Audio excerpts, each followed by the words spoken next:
Hello student, आज हम लोग मैट्रिसेस देखेंगे। Let S be any set. S हमने कोई एक सेट मान लिया है। एस हमने एक सेट मान लिया है। A set of M N element, जहाँ पर एम एन एलिमेंट है, of S arranged in a rectangular array of M rows and N column.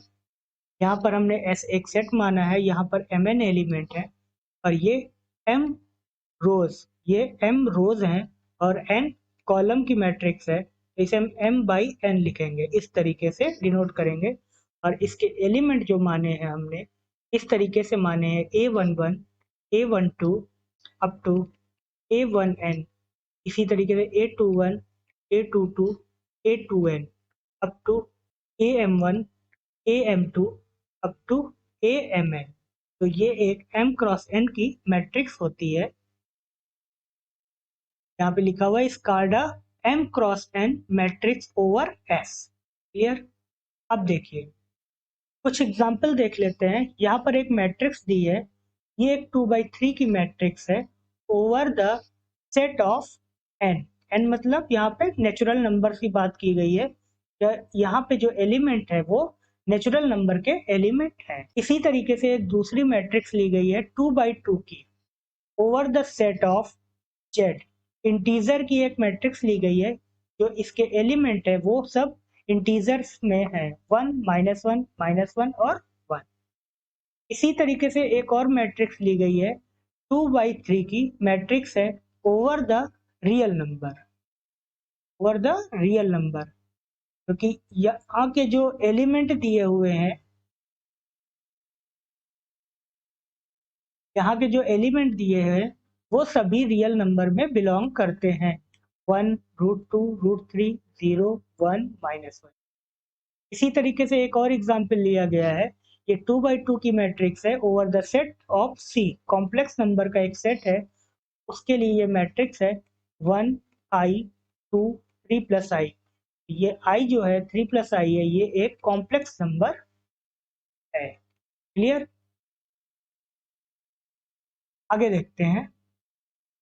Aij are called element of the matrix. जैसे हमारे पास कोई ये मैट्रिक्स गिवन है A11 A12 up to A1n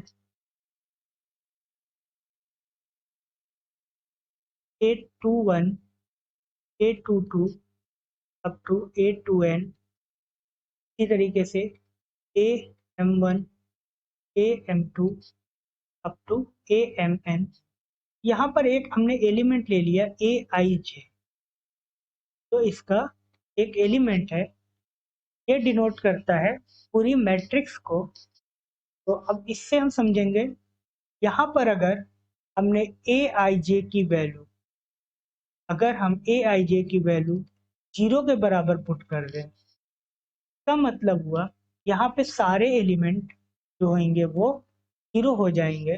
तो तब हम इस मैट्रिक्स को नल मैट्रिक्स बोलेंगे या जीरो मैट्रिक्स बोलेंगे। क्लियर? यहाँ पर फॉर ऑल आई जे, इसका मतलब हुआ फॉर ऑल आई जे की सभी वैल्यू के लिए ये जो नंबर होंगे, एलिमेंट होंगे, वो 0 होंगे। क्लियर? अब अगर हम, हमारी कोई मैट्रिक्स थी जो m क्रॉस n की थी, अगर यहाँ पर m बराबर n हो जाए, मतलब हमारे number of rose number of column ये इक्वल हो जाए, तो ये मैट्रिक्स स्क्वायर मैट्रिक्स कहलाएगी। उसे हम स्क्वायर मैट्रिक्स कह लेंगे। In a square matrix if Aij is equal to 1, जहाँ पर A इज इक्वल टू, जहाँ पर I is equal to J हो जाएगा और Aij is equal to 0 for all I is not equal to J, then matrix called unit identity matrix होगी। जैसे मान लीजिए ये हमारे पास कोई मैट्रिक्स है, ये हमारे एलिमेंट होते हैं A11 A12 A1n, ये 1 1। इसी तरीके से ये 2 2 आएगा। यहाँ पर क्या है, I और J की वैल्यू क्या है, इक्वल है, ये एलिमेंट सारे 1 हो जाएंगे। 1 1 1 0 0 0 0 0।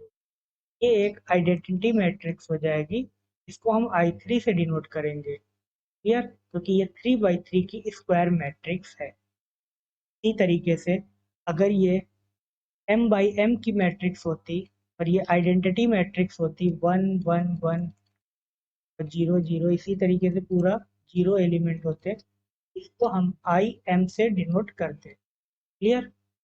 आगे देखते हैं।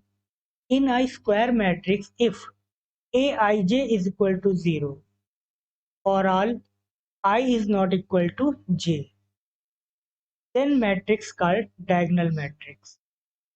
क्लियर? यहाँ पे बोल रहा है Aij जो है इसकी वैल्यू 0 हो जाएगी। जैसे मान लीजिए यहाँ पे 1 2 3 अप टू कोई एलिमेंट दिया है, बट ये जो एलिमेंट होंगे ये सभी 0 होंगे, ये सभी वैल्यू 0 हो जाएंगी। तो ये मैट्रिक्स जो होगी वो डायगोनल मैट्रिक्स होगी। तो आइडेंटिटी मैट्रिक्स और डायगोनल मैट्रिक्स में ये अंतर है। आइडेंटिटी मैट्रिक्स के जो एलिमेंट होंगे वो 1 1 1 1 होंगे और ए आई जे की जहाँ पर आई नॉट इक्वल टू जे है वो एलिमेंट 0 होंगे, बट डायगोनल के एलिमेंट सिर्फ 1 होंगे। जबकि डायगोनल मैट्रिक्स में डायगोनल के जो एलिमेंट होंगे ये कुछ भी हो सकते हैं और डायगोनल को छोड़कर अदर जो एलिमेंट हैं वो 0 होने चाहिए। क्लियर हो गई इतनी बात?